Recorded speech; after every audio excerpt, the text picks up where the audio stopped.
उपस्थितांनो, बुद्ध, धम्म आणि संघ या तीन रत्नांचा इतिहास आपण सध्या प्रवचन मालिकेच्या अंतर्गत पाहत आहोत। आणि या प्रवचन मालिकेच्या अंतर्गत बुद्ध, धम्म, संघ या तीन रत्नांचा विविध तात्विक इतिहास आपण आतापर्यंत बघितलेला आहे।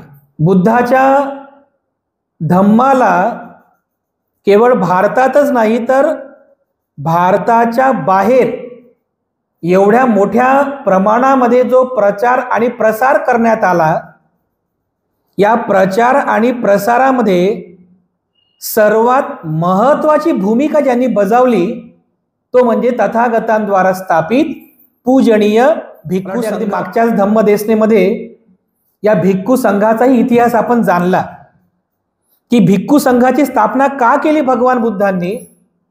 काशाय वस्त्र परिधान केलेले, शिरोमुंडन करून म्हणजे घर दार त्यागून, स्वतःचा परिवार, स्वतःचा मित्र परिवार त्यागून, घरदाराचा त्याग करून, शिरोमुंडन करून, अंगावरती काशाय वस्त्र अशा प्रकारचं परिधान करून, ज्याला आपण चिवर असं म्हणतो, असं चिवर परिधान करून, हातामध्ये भिक्षापात्र घेऊन दारोदारी भिक्षा मागून स्वतःची चारिका करणारे भगवान बुद्धांचे जे भिक्षू होते, ज्यांना आपण भंते असं म्हणतो, अशा बौद्ध भिक्खू संघाने भारतातच नाही तर भारताच्या बाहेर संपूर्ण जम्बूद्वीपामध्ये विविध प्रांतां देशांमध्ये बुद्ध धम्माचा प्रचार आणि प्रसार केला।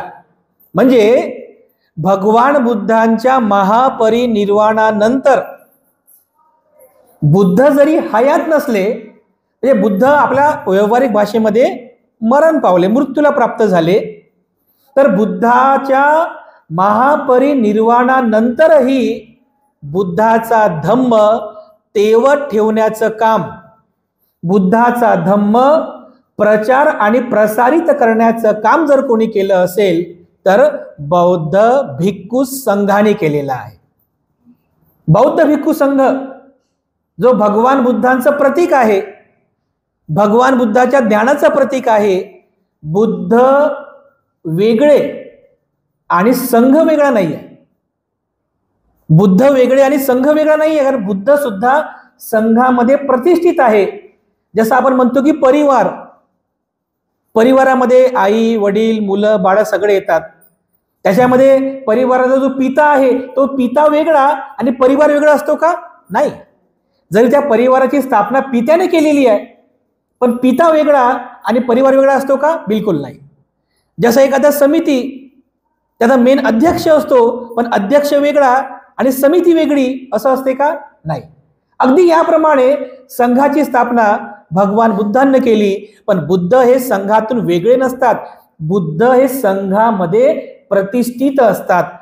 म्हणजे बुद्धाचं प्रतीक संघ आहे की ज्या संघाने, ज्या बौद्ध भिक्खू संघाने शिरोमुंडन करून, हात आपल्या अंगावरती असं काशाय वस्त्र परिधान करून, हातामध्ये भिक्षापात्र घेऊन प्रत्येक प्रदेशामध्ये, शहरामध्ये, देशामध्ये, राष्ट्रामध्ये भगवान बुद्धांच्या धम्माचा प्रचार आणि प्रसार केला।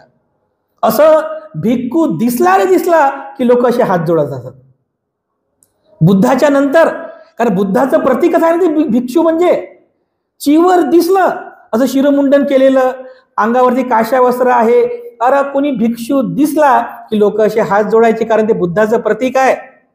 भिक्षू हा बुद्धाचा प्रतीक आहे। चिवर बघितलं की लोक असे हात जोडायचे, कारण ते जे चिवर आहे, ज्याला आपण चिवर म्हणतो, हेच चिवर भगवान बुद्धाच्या ज्ञानाचं प्रतीक बनलं, बुद्धाचं प्रतीक बनलं।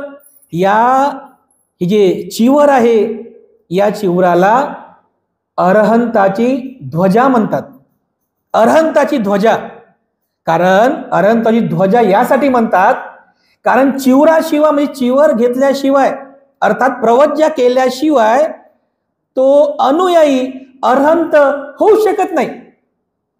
सांसारिक जीवनामध्ये जो श्रोतापन्न होईल, जशी विशाखा होती, अनाथपिंडक होता, राजा बिंबिसार होता, श्रोतापन्न होईल, सकृदागामी होईल, अनागामी पण होईल संसारिक जीवनामध्ये, पण जेव्हा तो अनागारिक फल प्राप्त करतो ना, तो संसारामध्ये राहतच नाही. मी तुम्हाला महाकाश्यपाची आणि त्याची पत्नी त्याची कथा पण सांगितलेली आहे. अनागामी अवस्थेपर्यंत पोहोचला ना, तो संसारात राहू शकत नाही. त्याच्या संसारापासून त्याचं मन बाहेर निघून जाते. तो चिवर घेतोच, अशी काही संधी येते, पुण्य येते, त्याला बरोबर प्रवज्जाही मिळते, तो चिवरही घेतो, ध्यान मनन चिंतन करून अरहंत होतो. हे एवढं मोठं बल या चिवरामध्ये आहे. याला अरहंताची ध्वजा म्हणतात. अरहंताची ध्वजा, कारण अरहंत जो असतो तो चिवराशिवाय दुःखमुक्त होऊ शकत नाही. चिवर घेऊनच, म्हणजे प्रवज्जा घेऊन चिवर अंगावर परिधान करूनच तो बघा ध्यान मनन चिंतन करून अरहंत होतो, दुःखमुक्त होतो. एवढं या चिवराचं महत्व आहे. भगवान बुद्धांनी पण हेच तर चिवर परिधान केलं.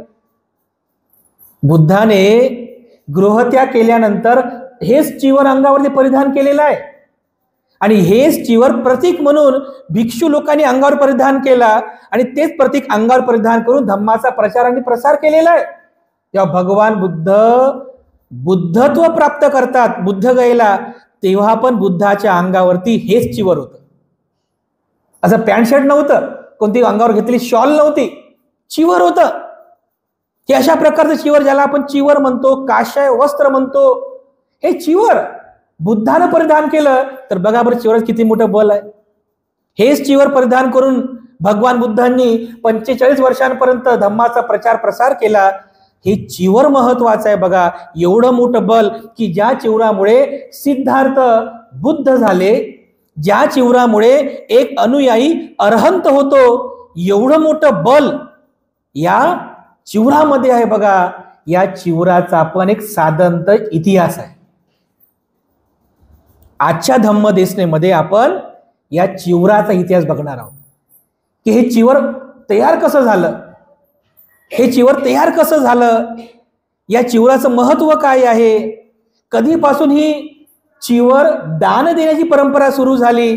कारण अगोदर चिवर म्हणजे तुमच्यासारख्या गृहस्थ लोकांनी चिवर दान करण्याची परंपरा नव्हती, अशी परंपरा नव्हती.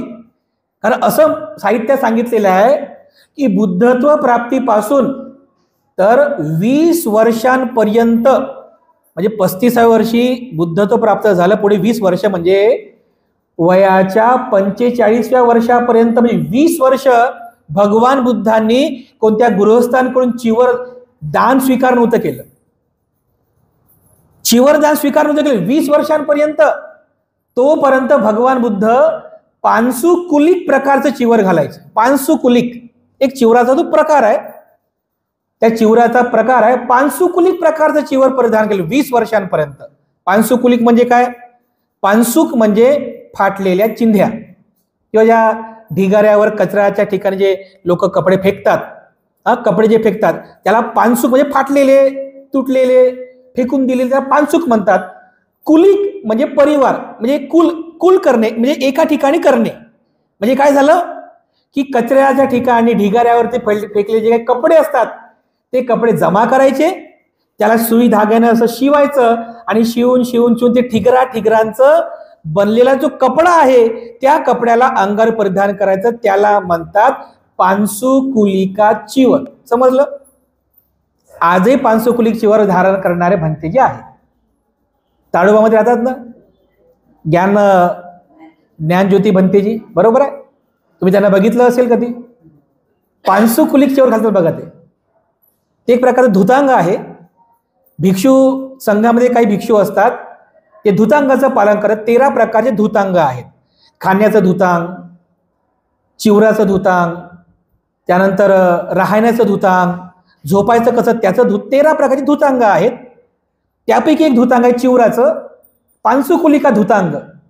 तर ज्ञानज्योती भंतेजी बघा, त्यांचं चिवर बघा, असं शिवलेलं चिवर नसेल, ते कसं असते, असं पिवळं हिरवं, थोडंसं निळसर, थोडंसं काळसर, थोडंसं भगवं, असं ठिगरांचं शिवलेलं बघा. ते स्वतः शिवतात, उपासिका शिवत नाहीत, ते स्वतःच फाटलं की शिवायचं, जीर्ण झालं तरी शिवायचं, जीर्ण होऊ द्या, फाटू द्या, शिवायचं.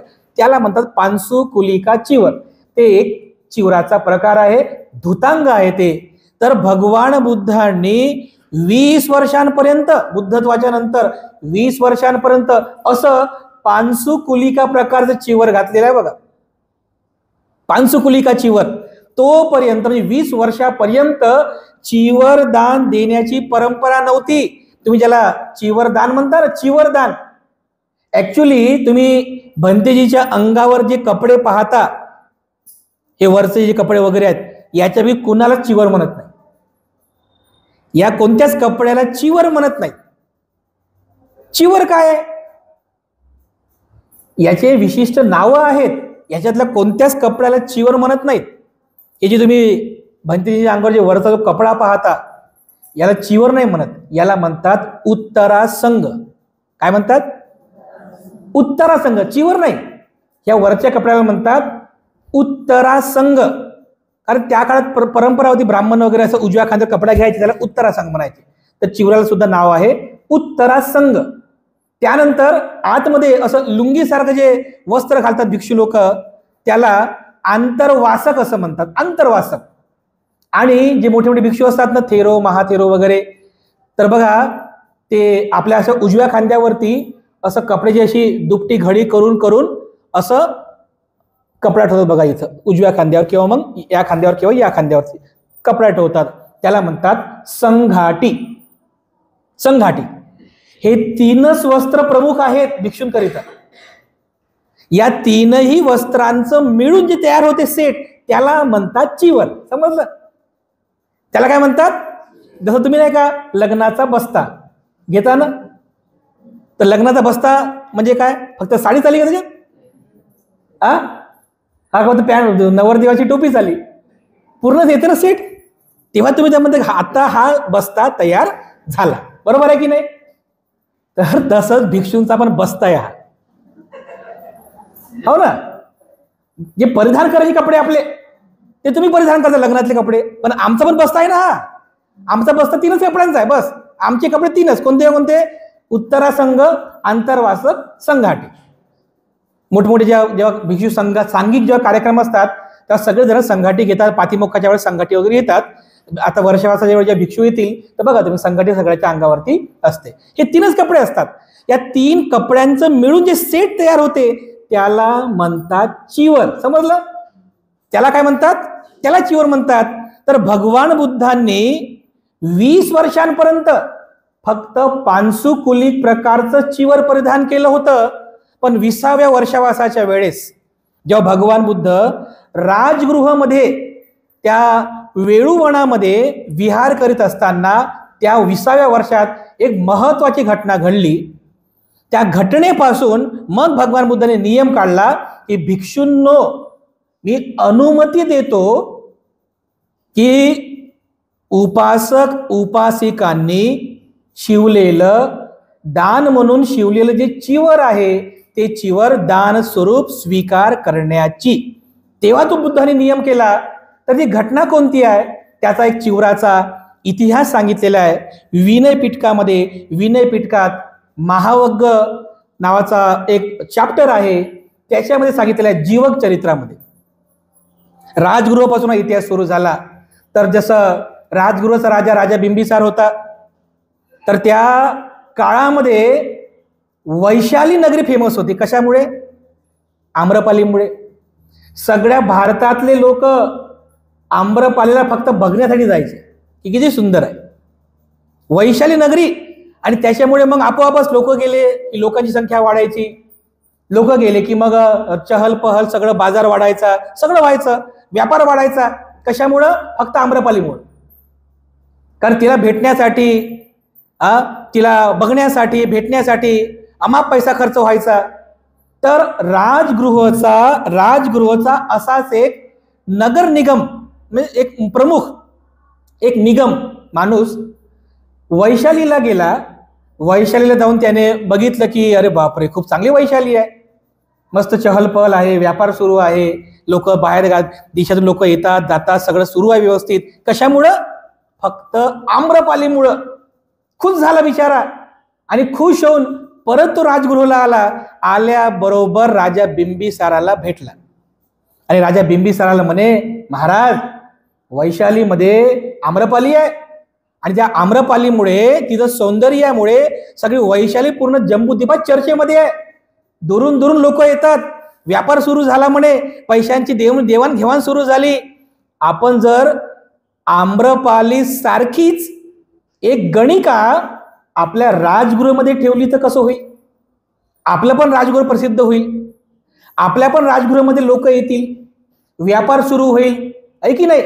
राजा बिंबिसार याला ते पटलं आणि त्याने मग आदेश काढला की बघा म्हणे नगरात जाऊन की अशी आम्रपाली सारखी सुंदर कोणती स्त्री आहे का, तिची आपण म्हणजे नियुक्ती करू म्हणे राजगृहाची गणिका म्हणून. जशी आम्रपाली वैशाली जी होती तशी राजगृहाची एक नगरवधू आपल्याला पाहिजे म्हणून. तर राजा बिंबिसार आदेश काढला. तर राजगृहामध्ये सगळ्यांनी बघितलं, सर्च केलं की कोण सुंदर आहे. तर एक सुंदर स्त्री त्यांना दिसली, जिचं नाव होतं शालवती.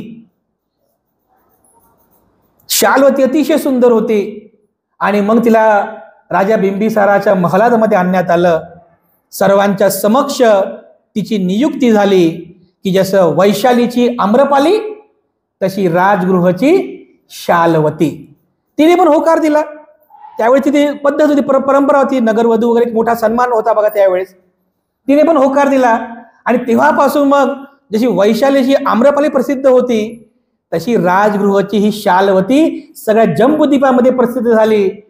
राजे, महाराजे, श्रेष्ठी, व्यापारी असे धनवान लोक नेहमी राजगृहामध्ये यायचे जायचे. व्यापार वाढला, पैशाची देवाणघेवाण सुरू झाली, नाच, नृत्य, एन्जॉय, आनंद हे सगळं काही सुरू झालं.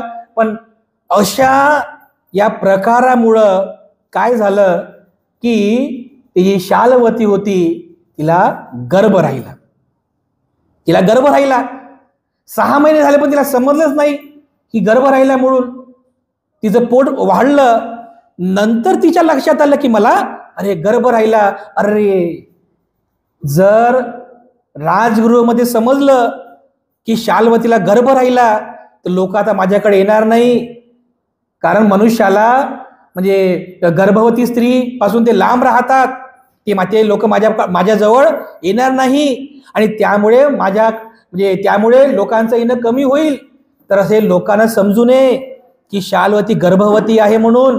तर तिने आपल्या एका दासीला सांगितलं की अरे दासी, एक काम कर, जर कोणी मला भेटायला आलं तर त्यांना असं सांग की शालवती आजारी आहे, ती आता भेटू शकत नाही, ती आजारी आहे. मग कोणी जर आले भेटायला, कुठे आहे शालवती? आजारी आहे, भेटू शकत नाही. असं 6 महिन्यांपर्यंत शालवतीने स्वतःला लपवलं. गर्भवती अवस्था, गर्भवती आहे हे तिने लपवलं. आणि एका रात्री 9 महिने पूर्ण झाल्यानंतर एका रात्रीला तिने महलामध्ये अगदी लपून, कोणालाही न सांगता महलामध्ये तिने एका बाळाला जन्म दिला. त्या बाळाला जन्म दिला त्याच रात्रीला त्या बाळाला तिने दासीला दिलं आणि दासीला म्हणे की एक काम कर म्हणे, कोणालाही न सांगता, न दाखवता, आवाज न करता या बाळाला महलाच्या बाहेर, नगरीच्या बाहेर जाऊन फेकून दे म्हणे, कोणाला समजलं नाही पाहिजे.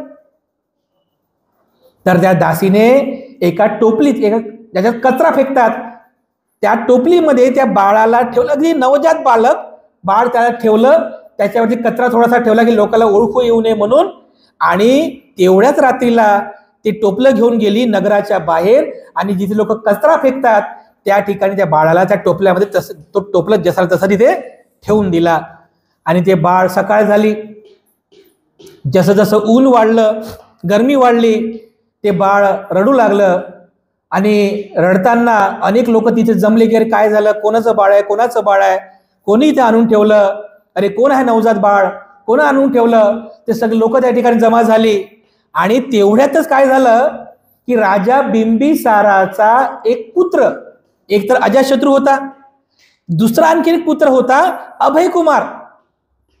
रथामध्ये बसून तो जात होता. त्याने बघितलं की लोक जमलेले आहेत.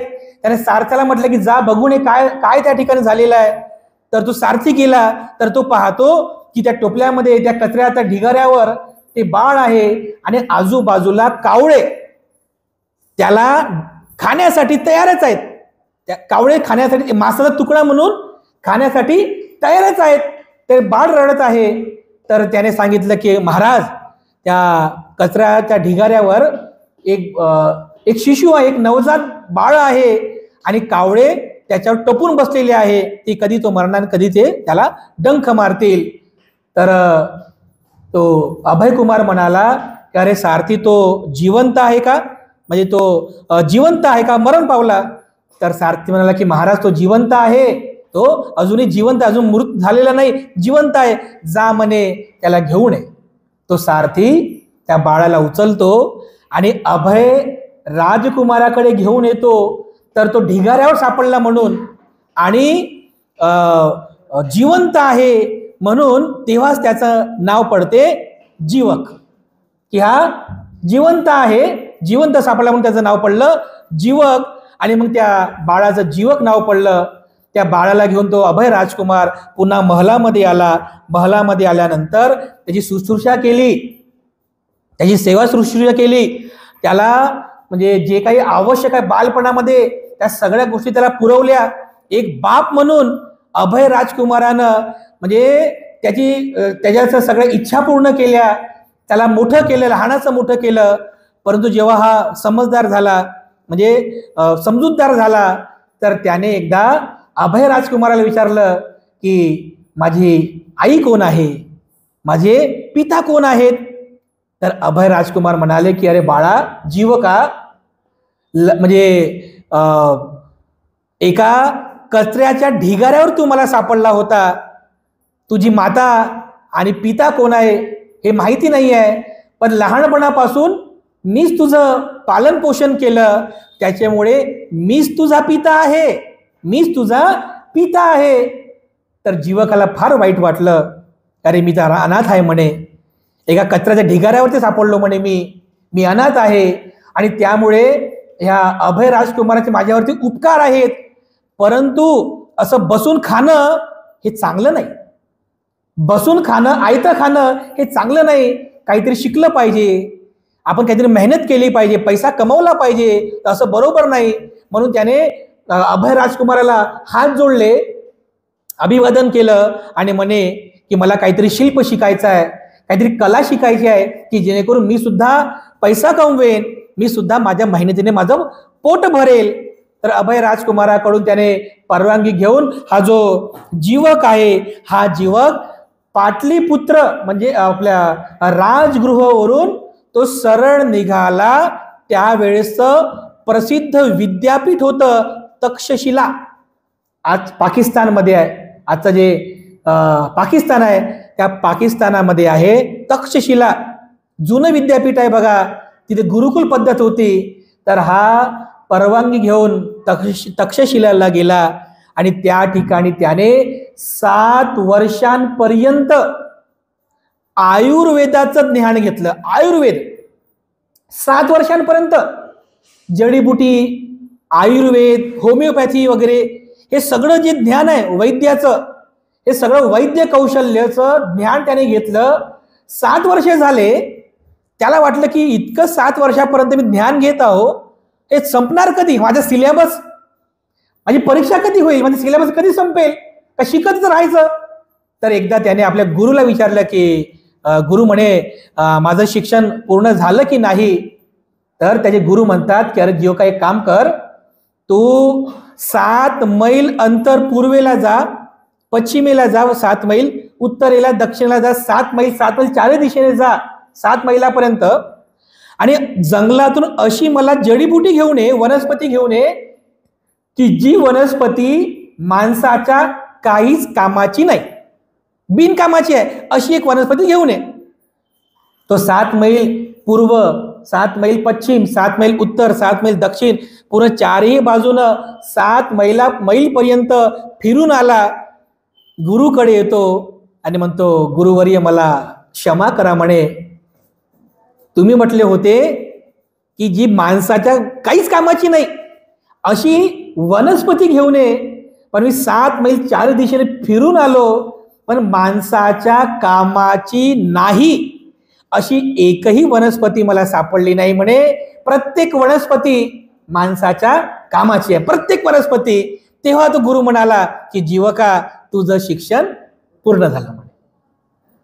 तुझं शिक्षण पूर्ण झालं, जा रोग्यांची सेवा कर, जा आणि रोग्यांची सेवा कर. तर अशा प्रकारे बघा, तो मग 7 वर्ष शिक्षण पूर्ण करून तो जीवक राजगृहाकडे, म्हणजे आपल्या गुरुचा आदेश घेऊन राजगृहाकडे परत निघाला.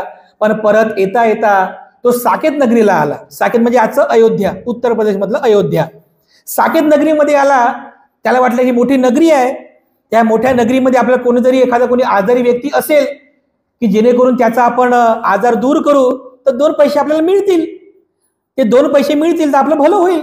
तर त्याने चौकशी केली की इथं कोणी आजारी आहे का, कोणी आजारी आहे का. तर त्या साकेत नगरीमध्ये, ते जे साकेत नगर आहे, त्या साकेत नगरमध्ये फिरत असताना त्याला समजलं की एक श्रेष्ठीची पत्नी, ती खूप दिवसांपासून डोकेदुखीमुळे आजारी आहे, ती त्रस्त झालेली आहे. तर त्याला वाटलं आपण तिचा इलाज करायला पाहिजे. म्हणून हा जीवक, तरुण होता ना एकदम, हा जीवक गेला त्या श्रेष्ठीनीच्या त्या महलामध्ये गेला.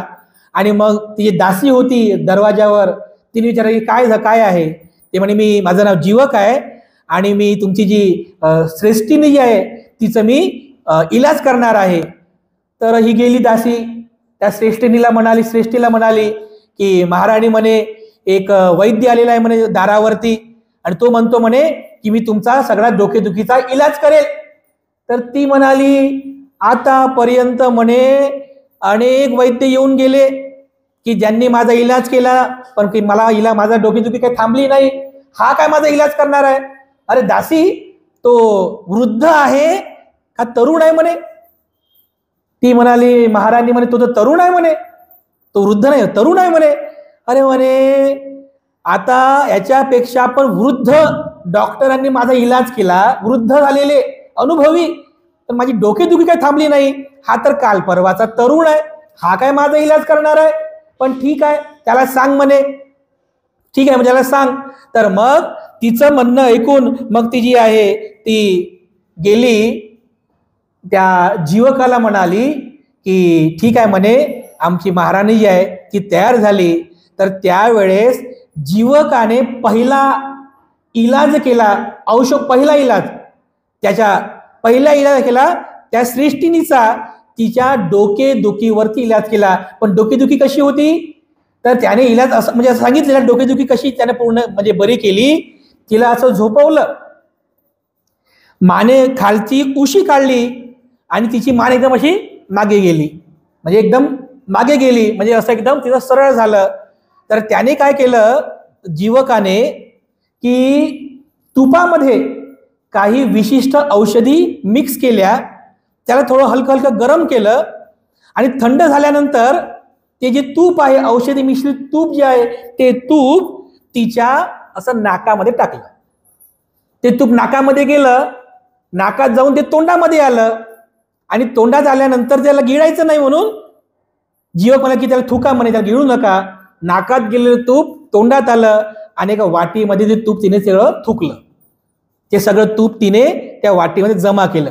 आता ती काय म्हणे, त्या दासीला म्हणे एक काम कर म्हणे, हे जे तूप आहे म्हणे, हे तूप फेकू नको, हे घेऊन जा म्हणे, हे काम येईल म्हणे आपल्याला.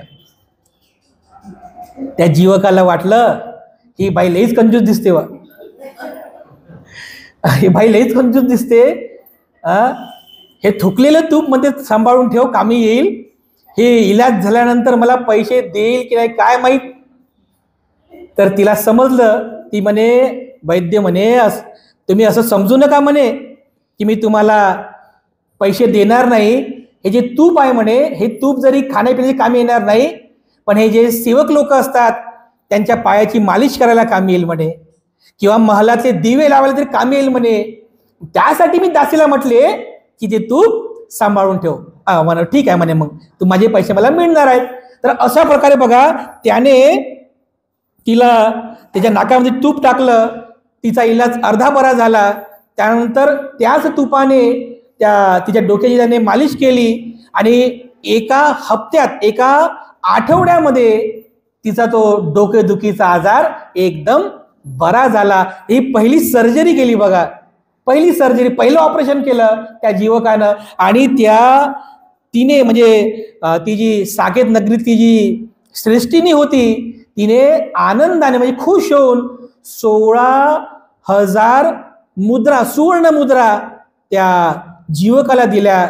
सोबत काही दास पण दिले, काही घोडे पण दिले, खुश होऊन की वर्षापासून माझा आजार बरा होत नव्हता, पण या जीवकाने माझा आजार बरा केला. तर अशा प्रकारे ते 1600 सुवर्ण मुद्रा घेऊन, काही दास घेऊन, काही घोडे घेऊन हा राजगृहामध्ये आला.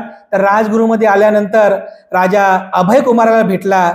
त्याने म्हणे, हे माझी पहिली कमाई आहे म्हणे, तुमच्यामुळे माझं काही साध्य झालं, हे मी तुम्हाला परत देतो म्हणे. पण अभय राजकुमार म्हणाला, हे तुझंच आहे म्हणे, हे तुझ्या मेहनतीचं फळ आहे, हे मला देऊ नको.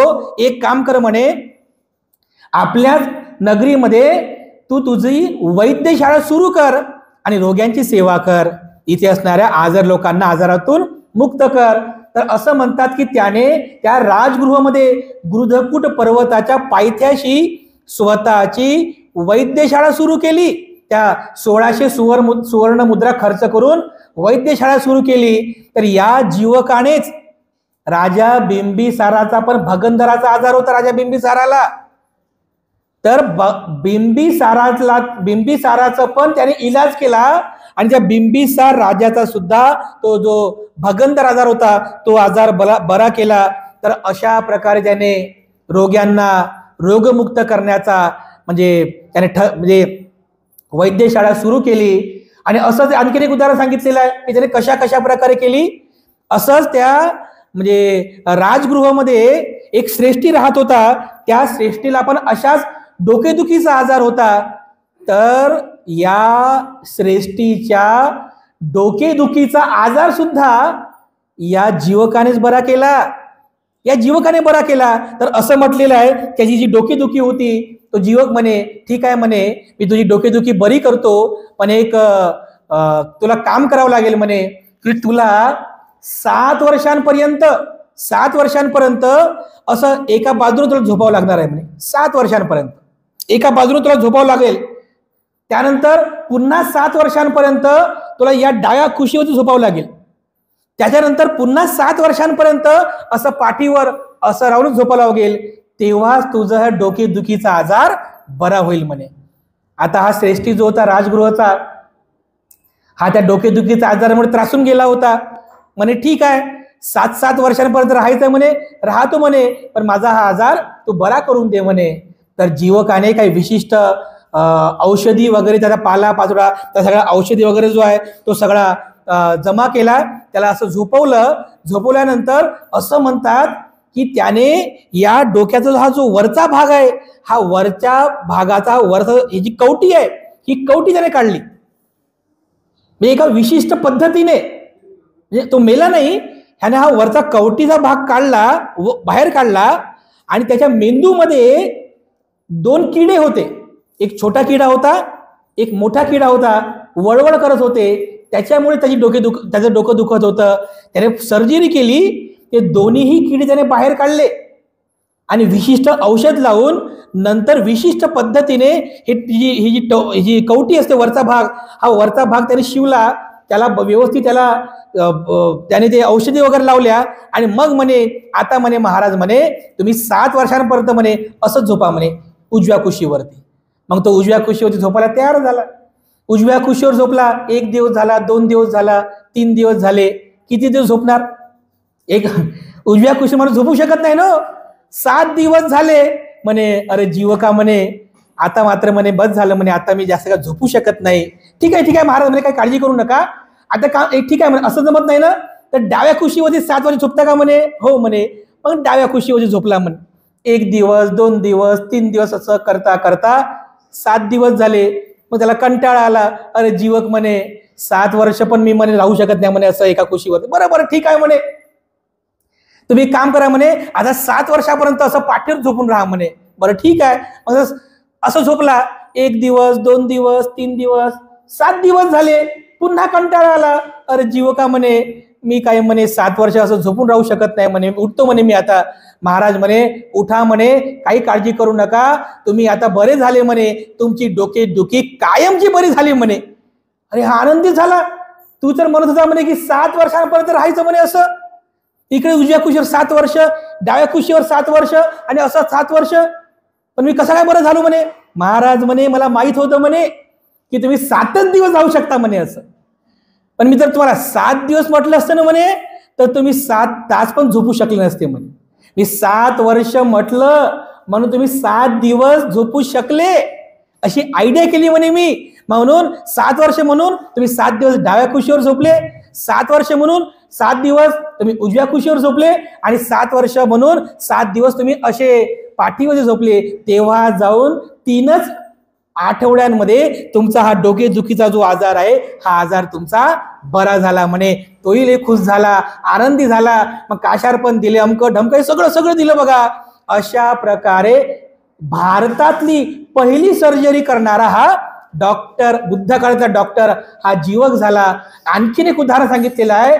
उज्जैन, आजचं जे मध्य प्रदेश मधलं जे उज्जैन आहे, त्या उज्जैनच्या राजा प्रद्योत होता, त्या राजा प्रद्योतचा सुद्धा आजार याने बरा केला. या प्रद्योतला समजलं की राजा बिंबिसाराच्या महलामध्ये जीवक नावाचा वैद्य आहे. त्याने पत्रव्यवहार करून राजा बिंबिसाराला विनंती केली की मी सुद्धा आजारी आहे, ते तुमच्या त्या डॉक्टरला पाठवा माझा इलाज करण्यासाठी. तर राजा बिंबिसाराने जीवकाला आदेश दिला की त्या उज्जैनला जा आणि जो राजा प्रद्योत आहे त्याचा आजार तुम्ही बरा केला. जीवक गेला राजा प्रद्योतच्या महलामध्ये. तर म्हणे महाराज म्हणे मी तुमचा इलाज बरा करू शकतो, पण तुम्हाला तूप खावं लागेल म्हणे. तर राजा प्रद्योत म्हणे हे बघ म्हणे भाऊ, लहानपणापासून म्हणे मी तुपाला हात पण लावला नाही म्हणे, त्याचा वासही घेतला नाही म्हणे, खाणं तर दूरच राहिलं. तू म्हणे माझा आजार बरा कर म्हणे, पण तूप काही मात्र मी घेणार नाही. आता हा प्रश्नच पडला याला आता प्रश्न पडला, बा तुपाशिवाय तर आजार बरा होऊ शकत नाही. पण राजा म्हणते की मी तूप ग्रहण करणार नाही, पण आता याचा आजार तर बरा करावाच लागेल. तर याने काय केलं, त्या तुपामध्ये काही विशिष्ट जडीबुटी वगैरे मिक्स केली आणि त्या तुपाचा वास येऊ नये म्हणून एक विशिष्ट पदार्थ त्याच्यामध्ये टाकला की जेणेकरून राजाला समजूच नये की याच्यामध्ये तूप आहे. तर अशा पद्धतीने ते सगळं काही केलं आणि मग तिची दवाई आणली त्या राजा प्रद्योतकडे. तर त्या राजा प्रद्योतला त्याने ती दवाई दिली. म्हणे महाराज ही दवाई तुम्ही घ्या म्हणे, घेतल्यानंतर तुम्हाला उलटी होईल, उलटी झाली की तुमच्या पोटातल्या सगळी जी घाण आहे सगळी ती घाण बाहेर पडेल, तुमचा आजार बरा होईल म्हणे. ठीक आहे म्हणे, पण राजा थांबा म्हणे, एक काम करा म्हणे, एक काम असं करा म्हणे की मी तो वैद्य आहे, मला कधी मधी जंगलात जावं लागते जडीबुटी घेण्यासाठी, कधी पण मला काम पडते. तर तुमच्या जे हत्तीने, त्या हत्तीचं नाव पण सांगितलेलं आहे, भद्रवतिका नावाची हत्तीने होती, भद्रावतिका हत्ती तिची, म्हणजे त्या राजाची हत्ती. तर त्या सैनिकाला सांगून ठेवा म्हणे की जर जीवकाने त्या हत्तीची स्वारी मागितली तर त्याला मनाई करू नका, त्याला जिथं जायचं असेल तिथं त्याला जाऊ द्या, असं त्यांना सांगून ठेवा. तर राजाने आदेश दिला की जीवकाला त्या भद्रावतिका हत्ती जर स्वारीसाठी पाहिजे असेल तर त्याला मनाई करू नका, हत्ती घेऊन त्याला जिथे जायचं असेल तिथे जाऊ द्या. आणि बरोबर त्याला माहित होतं, याला जर राजाला समजलं की याने मला तूप खाऊ घातलं तर हे मला पकडणार आणि मला डायरेक्ट दंडच करणार, अगोदर मी सटकतो म्हणे, इथून अगोदर पळून जातो. तर त्याने ती दवाई त्या राजा प्रद्योतला दिल्याबरोबर हा सटकन निघून गेला. सैनिकाला म्हणे राजाचा आदेश आहे म्हणे हत्ती पाहिजे म्हणून, हत्तीवर स्वार झाला, डायरेक्ट राजगृहाच्या दिशेने निघू लागला. याने राजा प्रद्योतने दवाई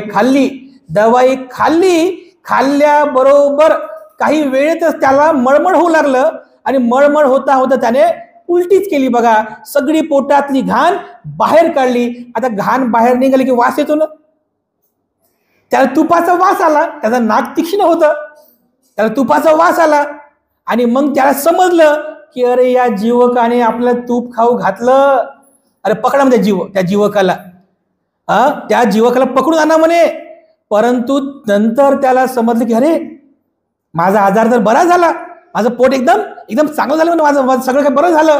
अरे म्हणे त्या जीवकाने म्हणे जरी मला तूप खाऊ घातलं पण माझा आजार बरा झाला म्हणे. एक काम करा म्हणे, त्याला जाऊन सांगा की राजा तुम्हाला बक्षीस देण्यासाठी बोलवत आहे, दंड देण्यासाठी नाही, बक्षीस देण्यासाठी बोलवत आहे. तर तो सेवक जो आहे तो सेवक गेला आणि तो सेवक म्हणे की तुम्हाला राजाने बोलवलं. तर जीवक म्हणे मी काय आता येत नाही म्हणे, आता मी निघालो म्हणे राजगृहाकडे. आणि राजा बिंबिसारला सांगा म्हणे की मला कोणता मोबदला नको, पण मी तुम्हाला आजारातून मुक्त केलं एवढं फक्त म्हणजे याची फक्त जाणीव ठेवा म्हणे, बस एवढी जाणीव ठेवा. तो सेवक परत आला, त्याने सांगितलं राजा प्रद्योतला की जीवक राजगृहाला निघालेला आहे, तो आता परत येणार नाही. तर राजा प्रद्योतने खुश होऊन आनंदी होऊन त्याच्याकडे एक दुशाला होती. दुशाला म्हणजे शॉल, जे तुम्ही शॉल पांघरता ना त्याला दुशाला म्हटलेलं आहे. तर असं म्हणतात की आजचं जे पाकिस्तान अफगाणिस्तानचा एक भाग आहे बलुचिस्तान, त्या ठिकाणी शेळ्या आहेत. त्या शेळ्यांची जी केस असतात ना ती जगात सगळ्यात महाग आहेत, सगळ्यात महाग.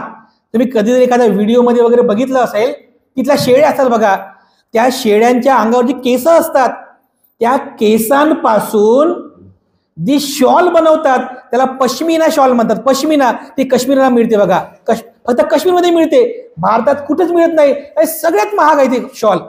तर ती शॉल राजा प्रद्योतला कोणीतरी भेट स्वरूप दिली होती.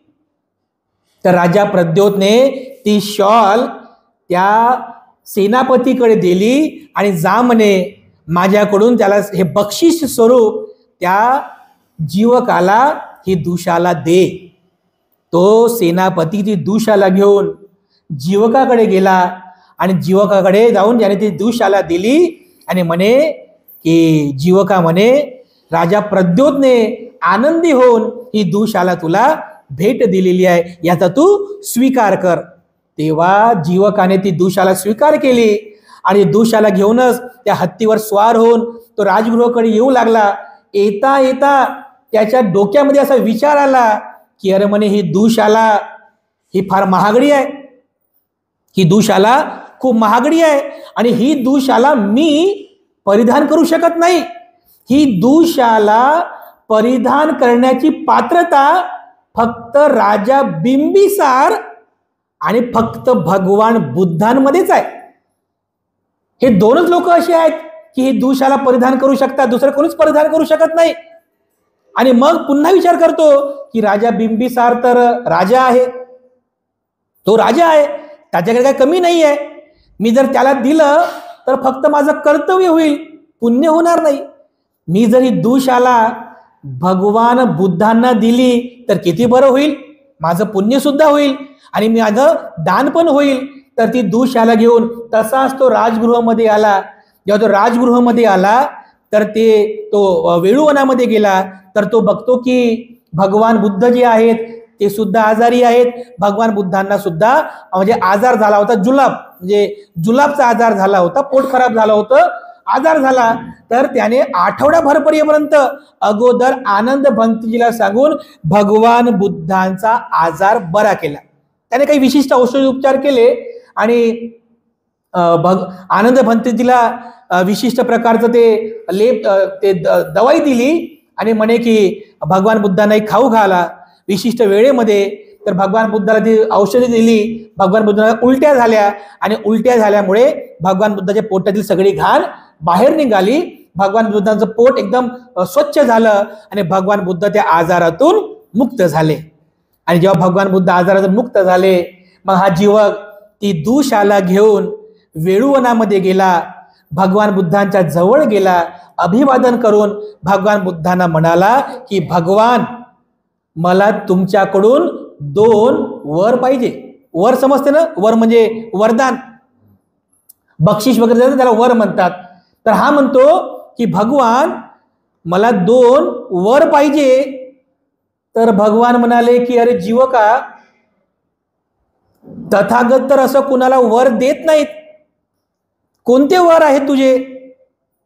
तो जीवक म्हणतो की भगवान माझे जे 2 वर आहेत, हे 2 वर हे भिक्षू संघाच्या हिताचे आहेत, हे भिक्षू संघाच्या कल्याणाचेच आहेत. कृपया करून आपण आम्हाला ते 2 वर मागण्याची परवानगी द्यावी. तर भगवान बुद्ध म्हणाले की ठीक आहे जीवका, तुझे 2 वर कोणते आहेत?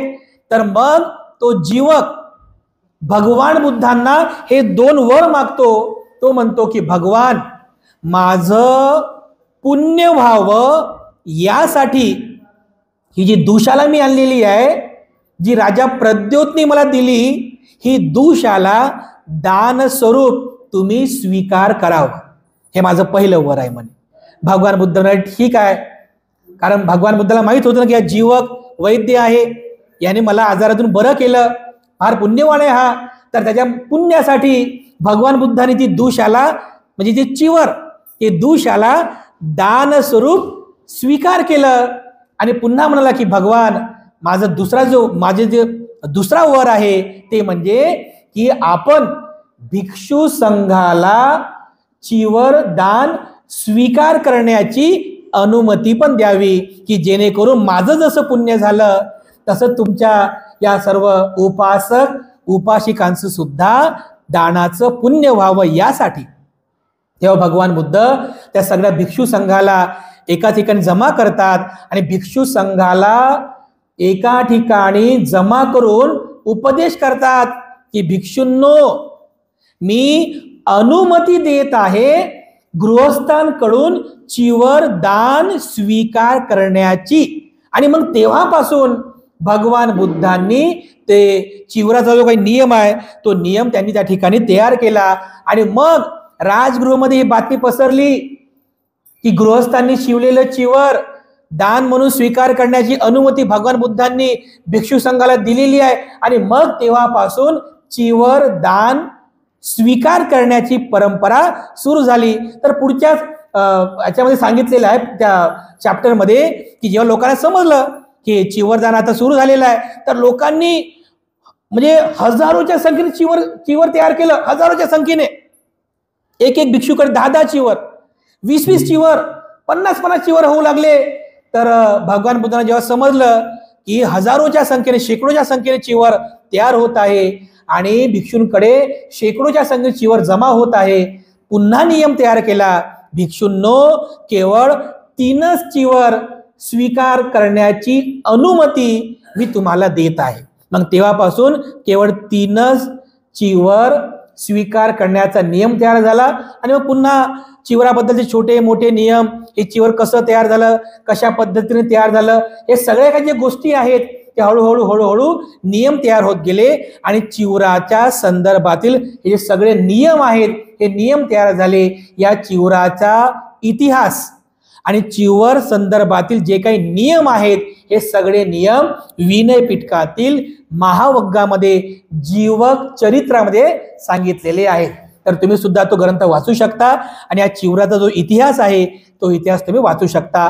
तर या चिवराच्या संदर्भातील जे काही म्हणजे चिवर कसं तयार झालं, चिवराचं म्हणजे त्याचे जे कप्पे असतात ते कप्पे कसे तयार झाले, त्याला जे पट्टे लावले ते पट्ट्या कशा लावायच्या, त्यानंतर त्या चिवराची घडी कशी करायची, त्या चिवराला त्या चिवराला रंग कसा लावायचा, मग कठीण चिवरदान कसं तयार झालं, हे सगळे नियम जे आहेत हे सगळे नियम विनय पिटकात सांगितलेले आहेत. तर हे जे काही नियम आहेत ते पुढच्या धम्मदेशनेमध्ये आपण पाहणार आहोत. म्हणजे चिवर कसं शिवावं, त्याचे कप्पे कसे असतात आणि कठीण चिवर म्हणजे काय. आणि विशाखीची कथा पण आहे, महाप्रजापती गौतमीची पण कथा आहे चिवराच्या संदर्भामध्ये. ते सगळं काही आपण पुढच्या धम्मदेशनेमध्ये पाहणार आहोत. शेवट आजच्या धम्मदेशनेमध्ये आपण चिवर दानाची परंपरा जी आहे ती कशी सुरू झाली त्याचा इतिहास आपण पाहिलेला आहे. तर हा इतिहास आपण सर्वांनी लक्षात ठेवावा. सरते शेवटी तुम्हा सर्वांच्या प्रती मी पुनश्च एकदा मंगलकामना अर्पण करून आजची धम्मदेशना या ठिकाणी समाप्त करतो.